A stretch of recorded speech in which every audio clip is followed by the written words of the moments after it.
Good morning. We're back here for our next departmental budget discussion. I want to acknowledge that Councilman John Cooper has joined us here this morning for the budget discussion. I'm David Briley. I'm the mayor of Nashville. I'm joined by Emily Piscini, the chief of staff in the mayor's office, and by Talia Lomax O'Neill, the city's finance director.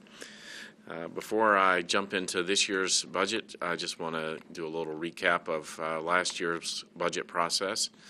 As y'all remember, last year's budget occurred under unique circumstances in a couple of respects, but everybody stuck together as a government in the last year, and we have found a way to tighten our belt a little bit, live within our means, and that in conjunction with some revenue increases that we are seeing in the next year's budget is going to allow us to do a cost of living adjustment for all Metro employees, as well as the step increases and open range increases that are available to Metro employees as well. So it's a good thing that everybody is going to be getting a raise in Metro government this year.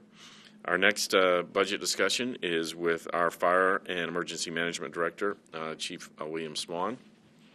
I got to spend some quality time with you just a few weeks ago at the OEM Emergency Center when we had that serious rain event, and I got to see your staff working well together with a lot of different agencies and applaud you for that work. We also got to break ground out in Bellevue for 37s, I think it is. That should be open here in the not too distant future.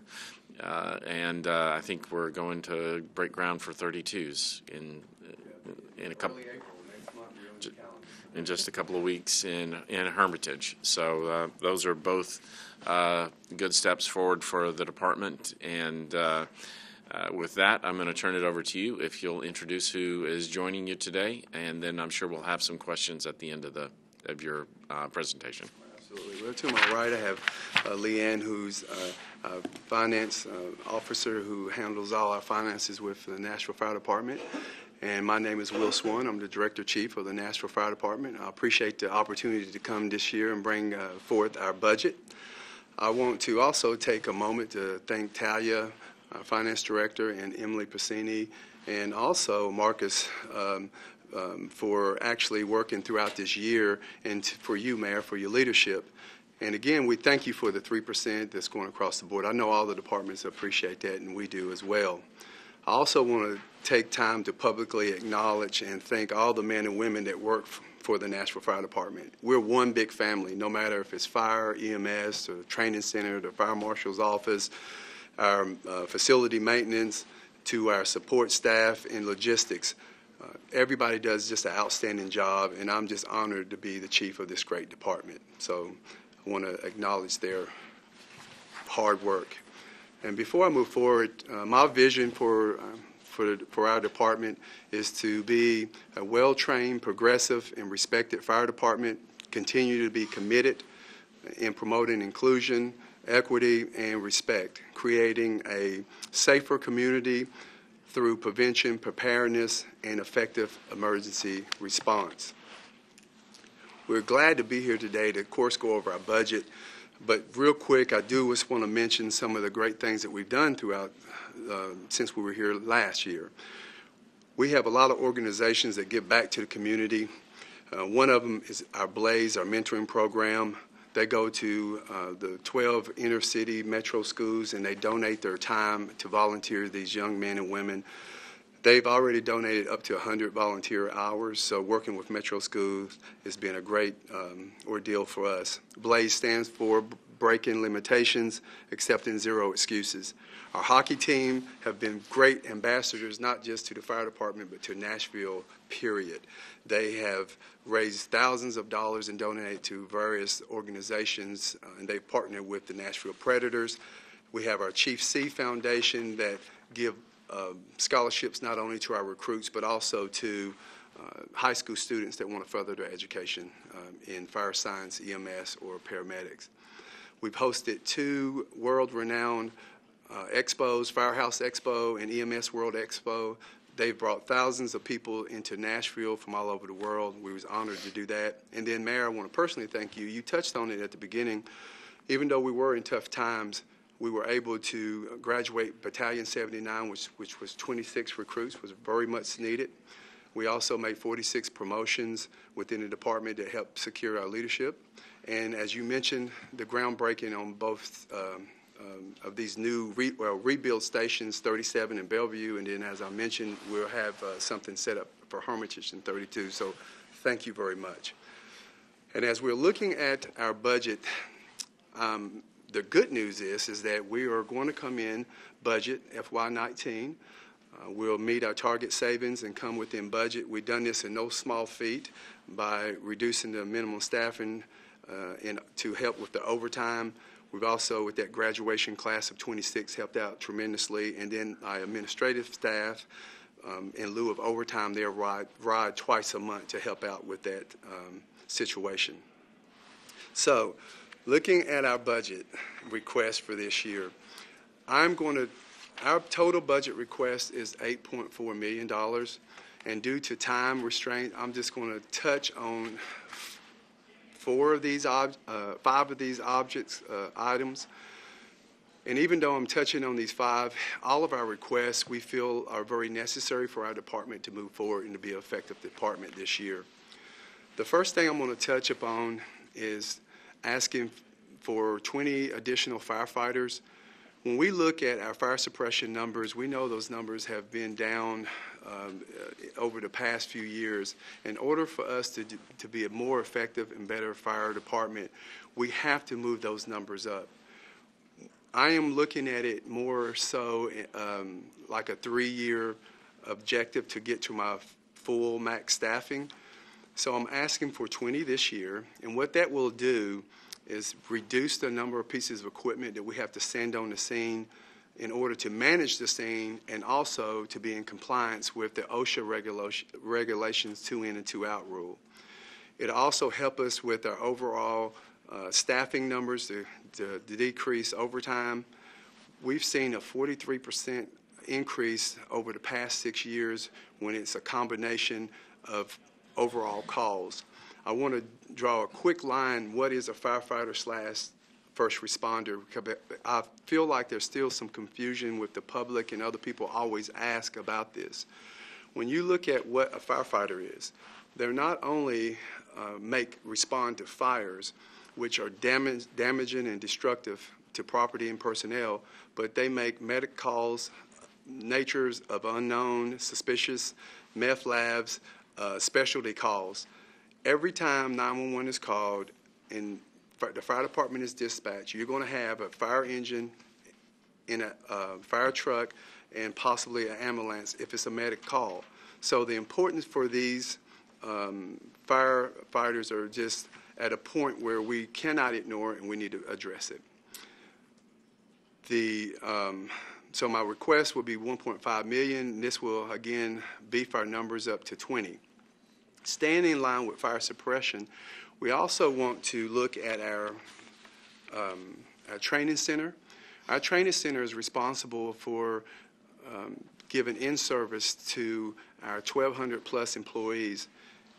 We are mandated by federal, state, and local laws to always have certain classes that have to be taught, and then they have to create new classes that keep us on the cutting edge.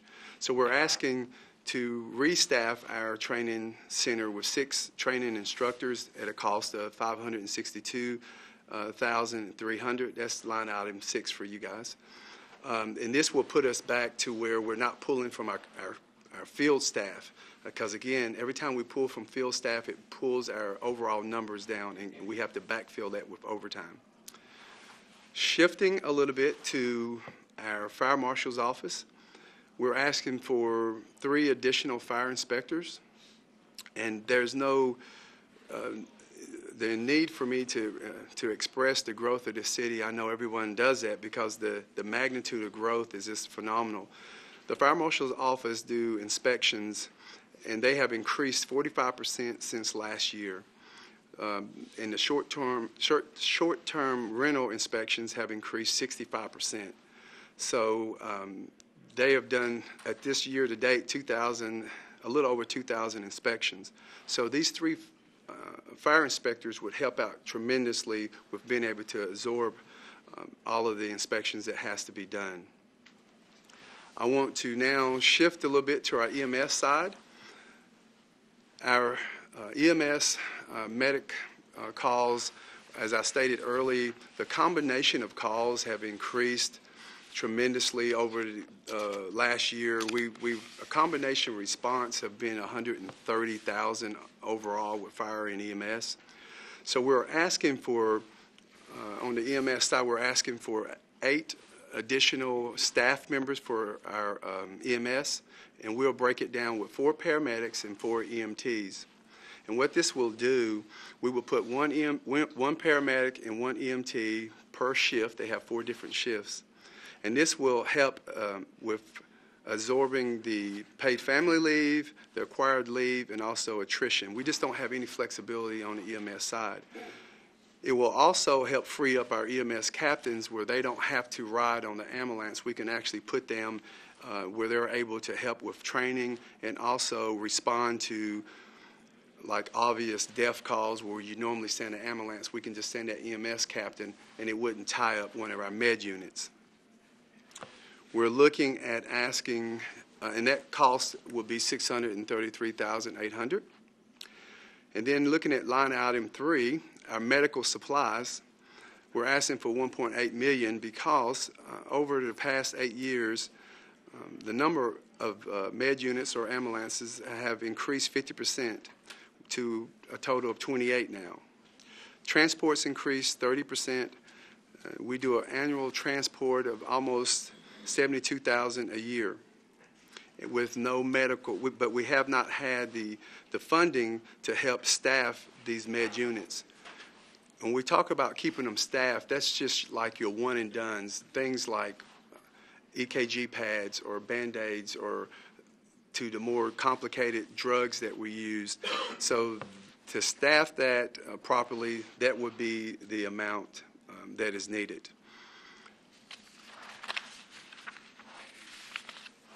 I wanted to touch, I guess, a little bit on our Blue Ribbon Commission, which is going to sort of tie into some of the asks on our operating budget.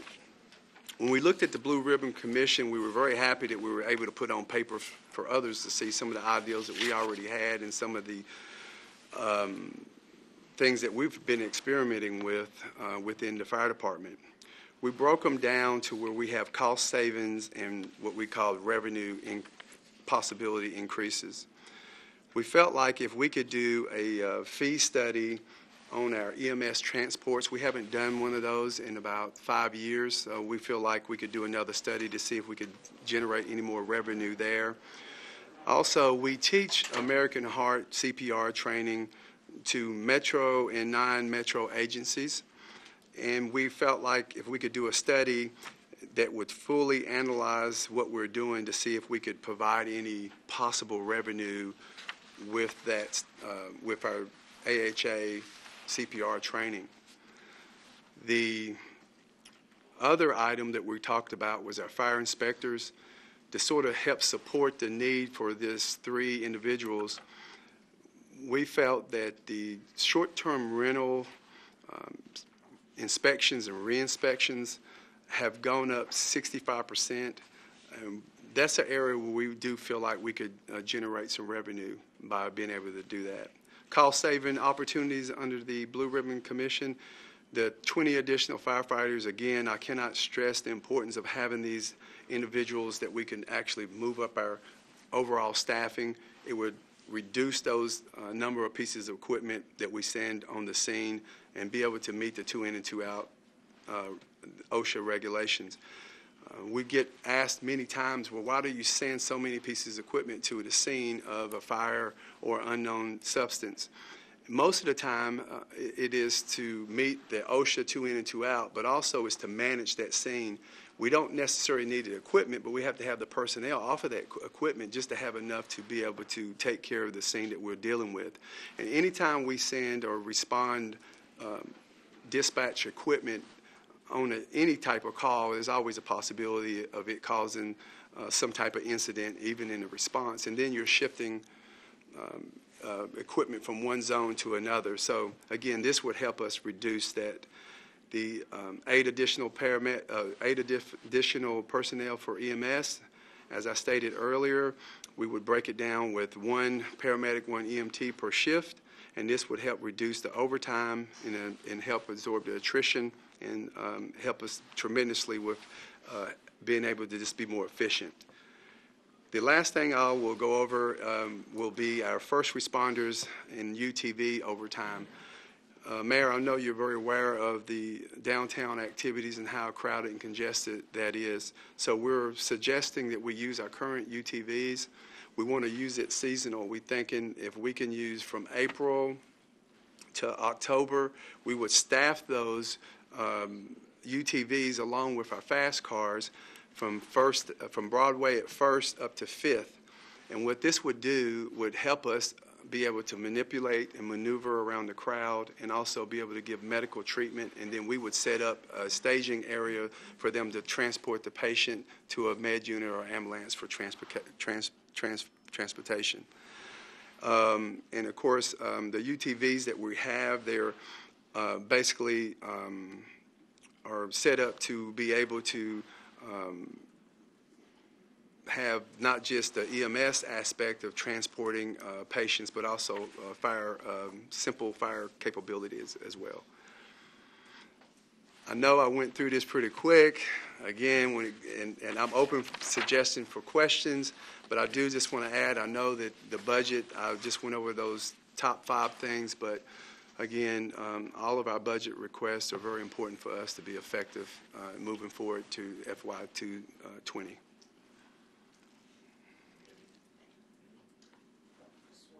Okay. Because this is something that's been on my mind, and you may not know this, Chief. Okay. Do you know if there's ever been a staffing study completed for your department?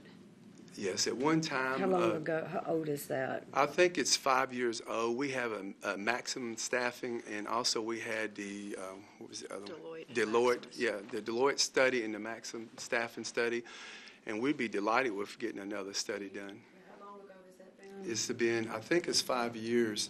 It's been about five years. Can you share that with us, please? Absolutely. We have both of those, and we'd be more than happy to give it to you. As a matter of fact, I think the mayor and I spoke briefly about this, and I suggested that it'd be a good idea to get a study on our department because I think it'll just sort of justify our needs that we're needing.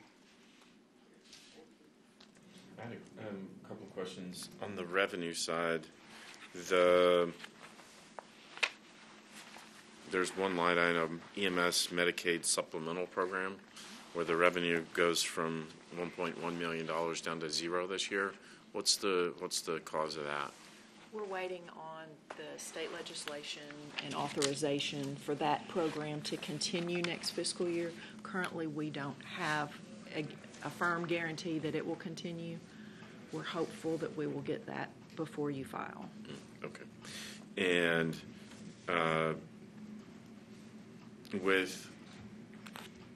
did you say EMS calls were up 60% or something? Well, 43% with EMS and fire. Again, those calls are continuously going up. And so we have an actual on the Medicare or other of 6.8 for 2018. Do you have a sense of what it's going to be for 2019? That's 406,323. On the revenue side, our payer mix is staying consistent, so we are not seeing any trends that show us that it will decline at this time. Okay. So is it anticipated that it'll be closer to 2018, where you had, so 2018's actual was 6.8 million, and we have budgeted this year 5.7 for the current year we're in, and then 5.7 again for 2020. So is it likely to be more in line with the 6.8 this year or 5.7 this year? We think it'll be more in line with the 5.7, possibly a max of 6. We had some one-time events occurring in prior years where we got some additional cash infusions that will not continue. Anything else? Okay. So, and you're going to bring your OEM is going to come up now. Okay. Before you do that, just, you know, I started off by, you know, highlighting last year's difficult budget, and I know, especially for our first responders and the fire department and paramedics, and it's been a year where they've been on the front line and both been asked to sacrifice and to do a harder job. And so I just want to say, on behalf of the city, thank you to all the men and women in the department for their hard work in the last year, and certainly appreciated by the residents of Davidson County. We appreciate you saying that, Mayor. Thank you. Thank you. All right, I think we're ready for OEM. Okay, awesome.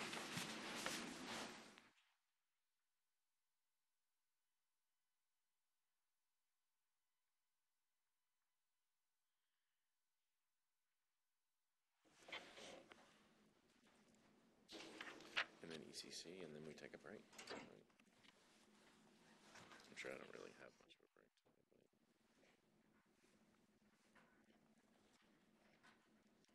Since there's been no break in it, I just want Yep. to introduce Okay. Priscilla Martin. No. Do I need to, am I, we're still rolling? This is Priscilla Martin. She's our executive administrator. She's handles our finances at the Office of Emergency Management. And again, I just want to take the opportunity just to thank all the men and women that works from the Office of Emergency Management. It is a small staff of 13 full-time, but we have approximately 50 volunteers that come every time there's an incident or emergency, and also do training constantly to provide safety for the citizens of Davidson County. When we look at the Office of Emergency Management, and Mayor, you spoke briefly at the beginning of it, we shared the EOC, the Office of Emergency Management, or we call the War Room, during that rain incident, and you did get to see what that office does at its best. We're sort of the resource gatherers for the infrastructure of Nashville. No matter what situation happens, if it's a major incident of catastrophe or if it's a big special events like the NFL draft coming, we use that office to gather all the resources that we need to be able to handle whatever situation that city is facing. So again, the scope of what they do is just tremendous with the small staff. We have a 24-hour dispatch center there, which took 43,000 calls, a little bit more than 43,000 calls last year. Again, they do a phenomenal work, and to draw what the difference between 911 and OEM's dispatchers and then the 311 center, what the OEM dispatchers do, they sort of manage resources on the scene if it's going to be a lengthy time. For instance, you call 911, say a typical house fire. Once 911 center dispatched all the respective parties to that scene to manage it, then OEM dispatch will actually monitor the scene to see what resources are needed, Public Works or the Red Cross or whatever is needed on the scene. Their job is to make sure that they manage that and understand that so that it sort of helps regulate and control the scene. I'm also happy to mention that we will also come within budget and meet our target savings at the Office of Emergency Management as well. So looking at our needs,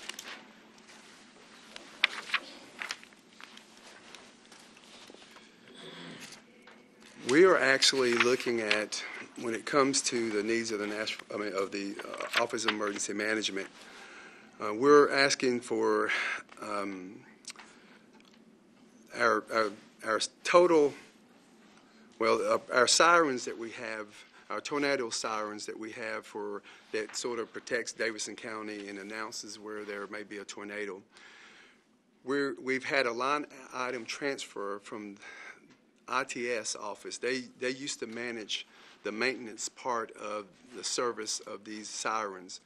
So we took that completely over. So they transferred over $102,800. So the total cost of the maintenance for a year is $108,000. Our vendor is Federal Signal, and of course they set that amount up. So the only thing we're needing from your office would be a total of $5,800 to complete that, the maintenance agreement for our siren maintenance. Also, we're asking for $5,000 to be able to have maintenance upkeep for our flood cameras. We actually have 3 flood cameras that we have placed in strategic areas within Davidson County, Mill Creek, Whites Creek, and then the riverfront. And the reason why it's valuable to have these cameras there, we monitor how the water is flowing, and of course how, because it's sort of a benchmark for us to know what's coming next. We realize through past history, when we look at how the water flow and how the flood levels are at Mill Creek, it sort of dictates how it's going to be within the city. So maintenance upkeep is very important to make sure that those cameras are working correctly. Other than that, so our total ask will be actually $10,800 just for the Office of Emergency Management. We did also follow suit with the Blue Ribbon Commission. And under the Blue Ribbon Commission, we sort of had 4 items, and we looked at it as a revenue increase, which we operate off of the EMPG grant anyway, and it is the emergency response grant we get every year. This year, the total amount that we received was $188,000, and what was the change there? And $400.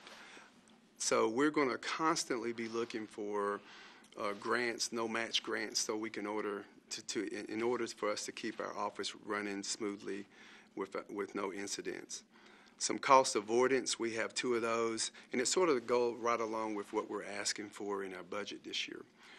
We're asking for the cost avoidance, again, it would always be we have to have a maintenance agreement for the siren upkeep, because if one of those go down, of course, that leaves us vulnerable to tornadoes. Also, the flood camera maintenance upkeep is another cost avoidance.